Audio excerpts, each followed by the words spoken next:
எல்லோருக்கும் வணக்கம். என் பேர் பார்த்திபன். இந்து சமய அறநிலையத்துறையில் அசிஸ்டன்ட் போஸ்டிங் எடுத்திருக்கேன்.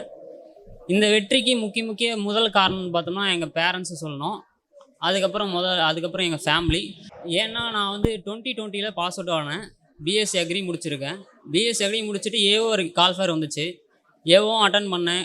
கொஞ்சம் மார்க்கில் வந்து மிஸ் ஆயிடுச்சு. இப்போது இந்த வருஷம் கூட எழுதியிருந்தேன். 0.4 வந்து ரிசர்வ் லிஸ்ட்டில் வந்துடுச்சு.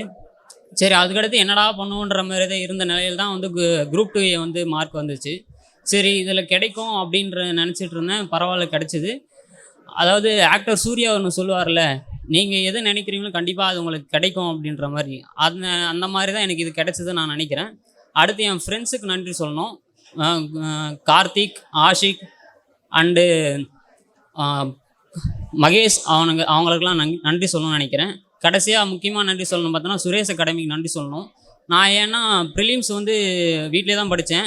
ப்ரிலிம்ஸ் ரிசல்ட் வந்த பிறகு தான் சுரேஷ் அகாடமி வந்து தூத்துக்குடி போனேன். நானும் என் ஃப்ரெண்டும் ப்ரிப்பேர் பண்ணோம். அந்த 90 days மட்டும்தான் ப்ரிப்பேர் பண்ணோம். அவங்க கொடுத்த ஆன்சர் கீ மட்டும்தான் வச்சு ப்ரிப்பேர் பண்ணியிருந்தேன். அந்த ஆன்சர் கீ கம்ப்ளீட் பண்ணி கரெக்டாக முடித்தாலே எல்லாம் கவர் பண்ண மாதிரி இருந்துச்சு. அதை மட்டும்தான் ப்ரிப்பேர் பண்ணி எக்ஸாம் அட்டன் பண்ணோம். அது மூலமாகவே நிறைய கவர் ஆன மாதிரி இருந்துச்சு. ஸோ சுரேஷ் கம்பெனிக்கு மெயினாக நன்றி சொல்லணும்னு ஆசைப்பட்றேன். தேங்க்யூ. சுரேஷ் IAS அகாடமி, வெற்றியின்